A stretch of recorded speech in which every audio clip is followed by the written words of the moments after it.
ప్రమాదం జరిగిన ఎస్ఎల్బీసీ ప్రాజెక్టులో సొరంగాన్ని తవ్వుతున్న యంత్రం గురించి ఇప్పుడు ఆసక్తి నెలకొంది. తాజాగా జరిగిన ప్రమాదంలో ఆ యంత్రం దెబ్బతినడం చర్చకు ప్రధాన కారణం. ఈ ప్రాజెక్టులో వాడుతున్న యంత్రాన్ని టీబీఎం అంటే టన్నెల్ బోరింగ్ మెషిన్ అంటారు. ప్రస్తుతం ఎస్ఎల్బీసీలో వినియోగిస్తున్న ఈ మెషిన్ రకాన్ని డబుల్ షీల్డ్ టీబీఎం అంటారు. మిగిలిన పద్ధతులతో పోలిస్తే ఈ టన్నెల్ బోరింగ్ మెషిన్తో సొరంగాలను తవ్వడం వల్ల అనేక ఉపయోగాలు ఉంటాయని తెలంగాణ నీటిపారుదల శాఖకు చెందిన ఇంజనీర్ ఒకరు బీబీసీతో చెప్పారు. ముఖ్యంగా చుట్టుపక్కల పరిసరాలు దెబ్బతినకుండా పనిచేయడం ఈ యంత్రాల ప్రత్యేకత అని తెలిపారు. ఈ యంత్రం భారీ పరిమాణంలో ఉంటుంది. పూర్తి యంత్రాన్ని ఒకచోట నుంచి మరో చోటుకు తరలించడం కష్టమైన పని. కాబట్టి విడిభాగాలను తీసుకొచ్చి సొరంగం మొదలు పెట్టాల్సిన చోట బిగిస్తారు. డ్రిల్లింగ్, బ్లాస్టింగ్ చేయకుండానే ఈ యంత్రం మట్టిని, రాళ్లను తొలుచుకుంటూ ముందుకెళ్తుంది. దీనితో తవ్వేటప్పుడు శబ్దాలు పెద్దగా రావు. కొన్ని దశాబ్దాలుగా ఈ తరహా యంత్రాలు వాడుకలో ఉన్నాయి.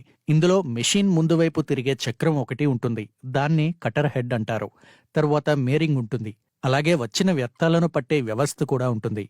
ఈ యంత్రాల్లోనూ వేర్వేరు రకాలుంటాయి. సొరంగం తవ్వాల్సిన ప్రాంతంలో మట్టి, రాయి ఎంత గట్టిగా ఉంది, నీరు ఊరే శాతం ఎంత లాంటి అనేక అంశాల ఆధారంగా యంత్రాన్ని ఎంచుకుంటారు. Concrete lining, main beam, gripper, single shield, double shield, earth pressure balance, open face soft ground ఇలా చాలా రకాల యంత్రాలు ఉంటాయని తెలంగాణకు చెందిన ఇంజనీర్ వివరించారు. ఢిల్లీకి చెందిన జేపీ గ్రూప్ ఈ ఎస్ఎల్బీసీ ప్రాజెక్టు కాంట్రాక్టర్.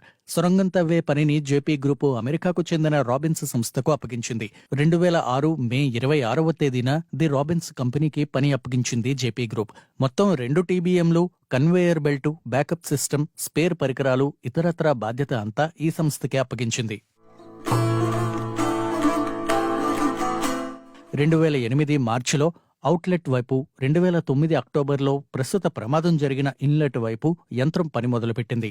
అప్పుడు వచ్చిన శ్రీశైలం వరదల్లో ఈ యంత్రం మునిగిపోయినట్టు నిర్మాణ సంస్థ చెప్పింది. తరువాత 2010 నుంచి చురుగ్గా ఈ యంత్రం పనిచేయడం ప్రారంభించింది. అత్యంత కఠిన పరిస్థితుల్లో సొరంగం తవ్వాల్సిన ప్రాజెక్టు ఎస్ఎల్బీసీ అని రాబిన్స్ సంస్థ చెప్పింది.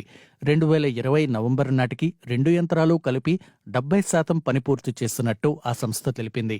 సాధారణంగా ఈ టీబీఎంల ఖరీదు 10 నుంచి 100 కోట్ల రూపాయలు ఉంటుంది. దీని తయారీకి కూడా నెలల నుంచి ఏళ్ల సమయం పడుతుంది.